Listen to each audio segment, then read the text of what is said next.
FCN은 일단 구조는 이 VGG에 있는 거를 뭐 사용했다라고 이야기는 하는데요. 여기에서 좀 중요한 개념이 하나가 추가로 들어가요. 어떻게 되냐면 여기에서 지금 224 곱하기 224에서 컨볼루션을 통과해서 압축이 되면 이미지가 줄어들게 되는데 우리가 원하는 거는 원본 이미지에서 픽셀별로 판단을 하는 거잖아요. 그래서 얘를 다시 키우는 과정이 하나 들어가요. 걔를 이제 어플링, 뭐 디컨볼루션 이렇게 얘기를 하는데요.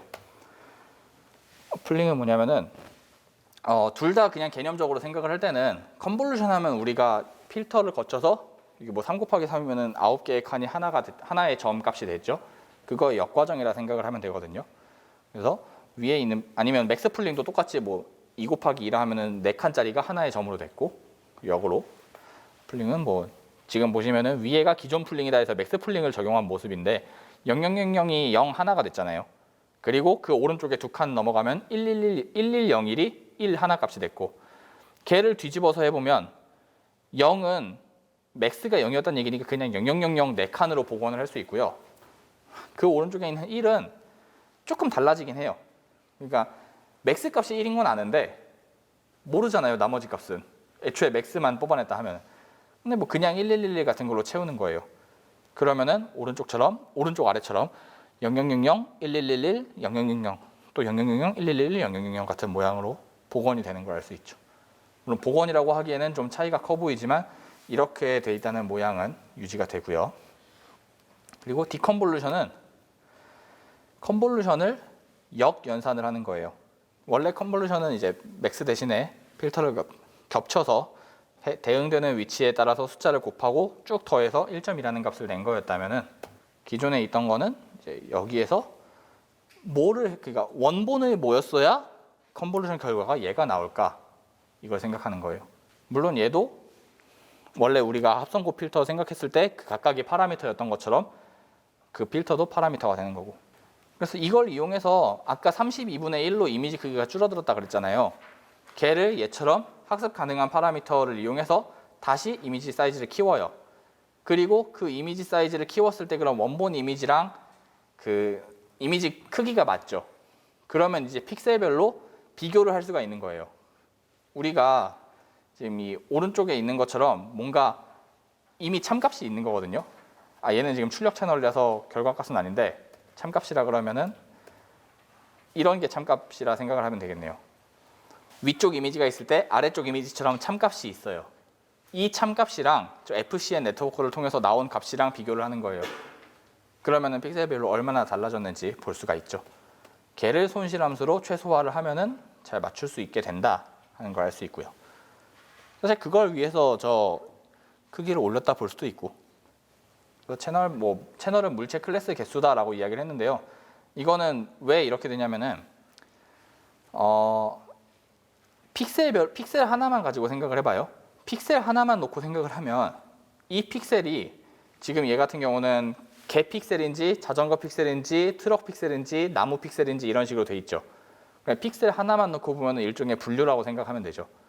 그래서 그 픽셀 하나에 대응되는 게 클래스 개수가 되는데 걔가 전체 이 피처 이미지 크기만큼 있으니까 그게 채널로 가는 거예요. 그래서 첫 번째 채널은 이 이미지에서 개가 있는 픽셀을 나타내주고, 두 번째 채널은 뭐 자전거가 있는 픽셀을 나타내주고, 세 번째 채널은 뭐 트럭이 있는 그런 픽셀을 나타내주고요. 그런 식으로 처리하는 게 하나 있고, 그리고 마스크 RCNN이라는 거는 이거는 좀 더 복잡해서 자세한 설명이 안 나와 있는데요. 여기 지금 사용 결과만 나와 있는데, 이거는 유넷은 사실 알고리즘은 똑같은데 이제 구조를 그냥 위에 다시 올라오면서 어플링을 했다는 거고, 마스크 RCNN은 중간에 있는 걸 빼고 기본적인 핵심만 생각을 하자면은 원래 RCNN이 여기 박스들이 좀 쳐져 있는데 여기에서 이 박스를 친다는 얘기는 결국에 지금 빨간 박스가 아웃풋이면 빨간 박스에 개가 있다라는 걸 얘기하는 거잖아요. 얘랑 같이 어떤 출력을 원하냐면 그래서 그 개가 어디 있는데 라고 얘기할 수 있죠. 우리는 그럼 어떻게 하냐면은 개를 계산하는 부분을 하나 더 만들어서 빼요. 그래서 두 가지 결과가 있으면은 예를 들면 여기 이 개가 있는 박스를 하나 내보내고요.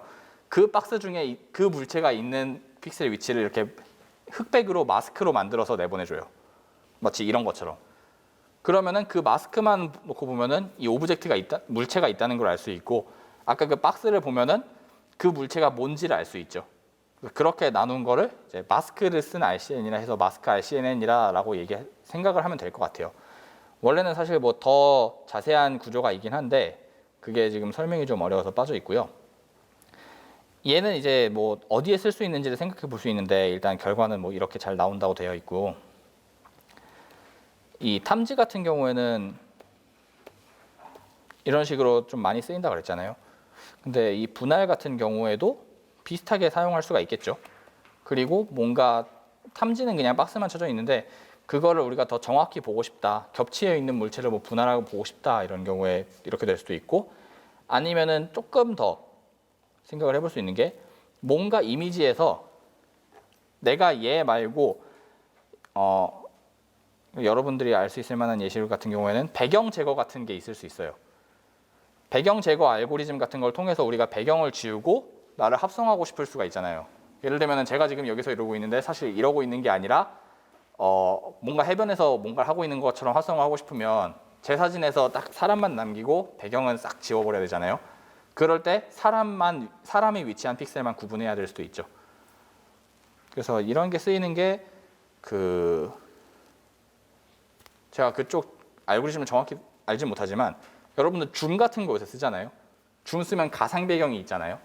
가상 배경 하면은 저는 그대로 유지되고 물론 노이즈가 있어가지고 이런데 막 우글우글 하긴 하지만 뒤에 배경은 이제 깔끔하게 가상 배경 같은 걸로 처리가 되죠. 그런 거 할 때 쓰일 수가 있겠죠.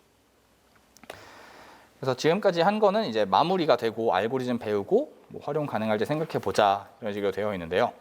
시간이 한 20분 정도 남았죠. 그래서 빨리 끝낸 이유가 제가 아까 말했듯이 다른 이야기를 좀 하려고 해요. 지금 현재 연구되고 있는 방향이 뭐가 있느냐. 그래서 아까는 구조에 대해서만 이야기를 드렸었는데 일단 기본적인 흐름은 아까 얘기했죠. 세 가지. 데이터 획득이랑 전처리가 있고 모델 구조 짜고 학습 방법이 있고, 일단 데이터 획득이랑 전처리 쪽에서 얘기를 해보자면은 혹시 데이터 증분 어그멘테이션이라는 이야기를 들어볼 수도 있어요. 이게 뭐냐면은 우리가 데이터를 얻을 때 뭐 희소성 개념 배웠잖아요. 애초부터 많이 얻을 수 없는 데이터가 있거든요. 데이터를 얻는 것도 굉장한 일이에요. 뭐 구글 같은 데서 그 파워를 이용해서 얻을 수도 있지만 정말 현실적으로 아이의 획득 자체가 어려운 분야도 있어요. 예를 들면은 의료 같은 경우를 생각해 봐요. 환자 데이터가 필요하거든요. 근데 환자 데이터를 우리가 얻겠다고 사람을 환자로 만들 수는 없어요. 그리고 그 환자가 동의를 또 해야 돼요. 동의 안 하면 환자 데이터를 못 얻죠. 그래서 환자 데이터를 얻어야 되는데 정상인 데이터는 그냥 예를 들면은 제가 지금 병이 없으니까 저를 가져다가 촬영을 하면은 정상인 그 멀쩡한 사람이 되는데 환자 데이터는 얻을 수가 없으니까 그런 경우에 데이터 수가 적게 되거든요. 근데 사실 데이터 수가 그런 경우에도 적지만 다른 경우에도 적는 경우가 많아서 얘를 학습할 때 데이터 하나만이 아니라 이걸 가지고 뭔가 변조를 시켜서 확장을 하게 되거든요.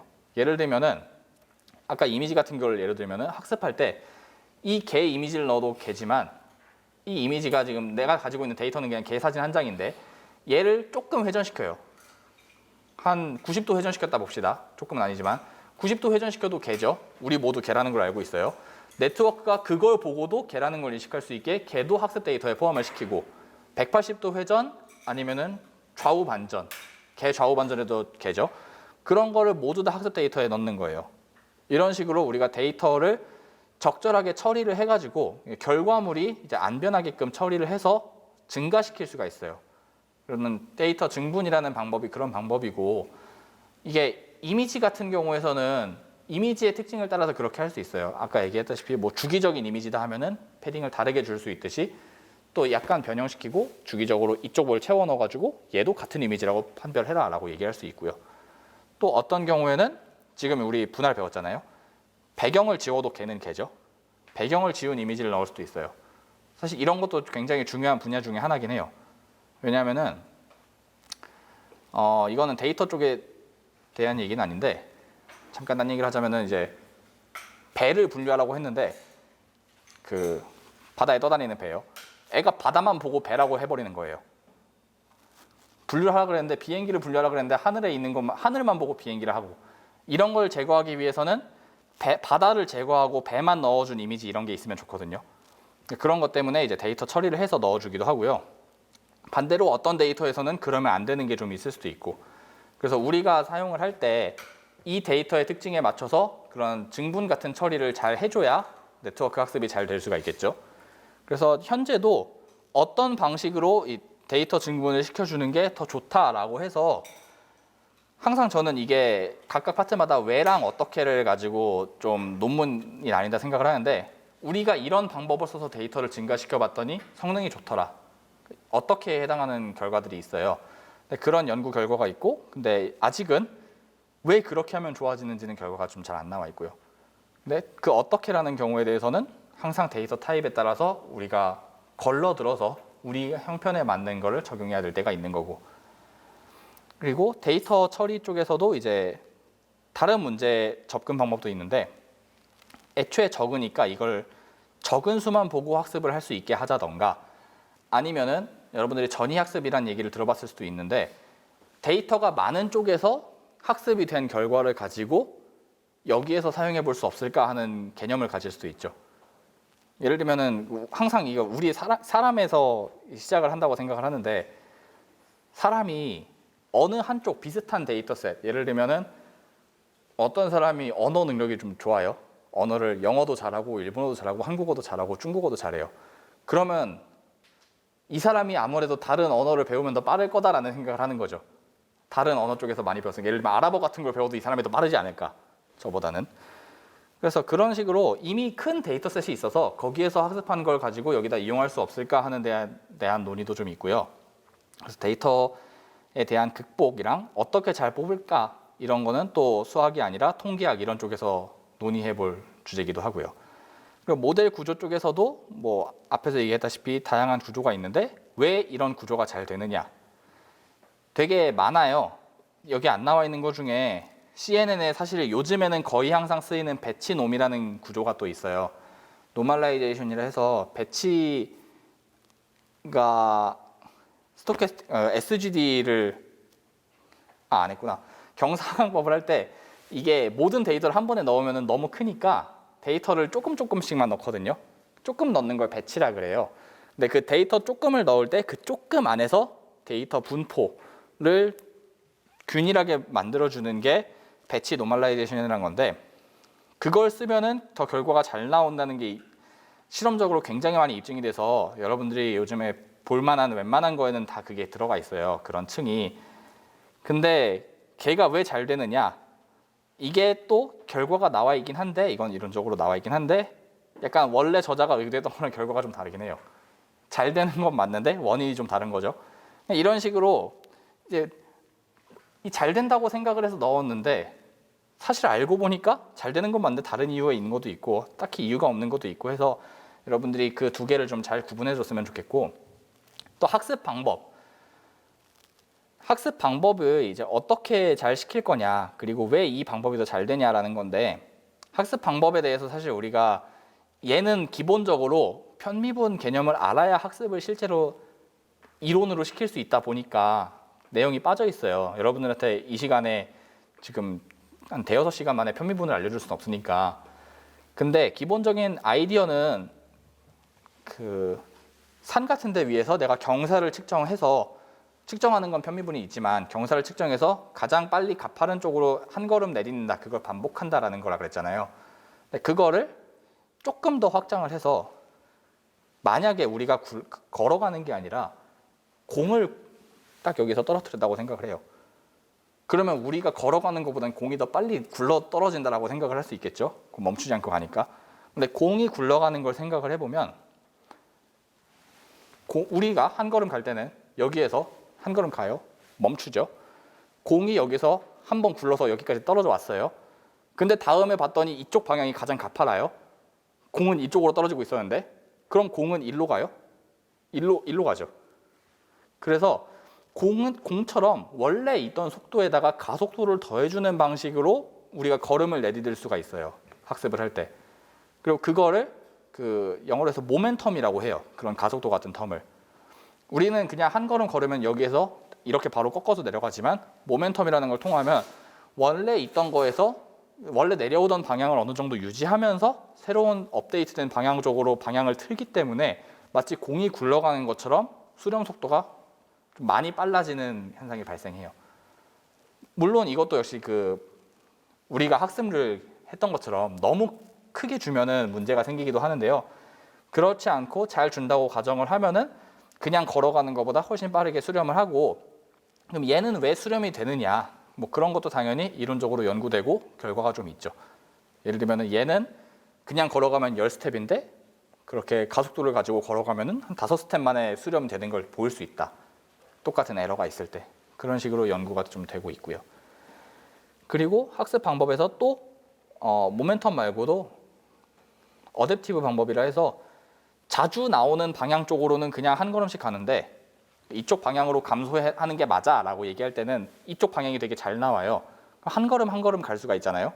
근데 간혹 가다가 이쪽으로 내려오고 있는데 이쪽 방향으로 가는 게 감소되는 방향이야 라고 나올 때가 있어요. 근데 좀 되게 잘 안 나오는 방향이긴 해요. 그럴 때는 얘는 잘 안 나오는 애니까 나왔을 때 그걸 한 번에 이용하기 위해서 이쪽 방향에 한 번 나오면 걔는 한 10걸음 갈 수도 있고 그런 거거든요. 얘가 어댑티브 메소드라는 거의 핵심이에요.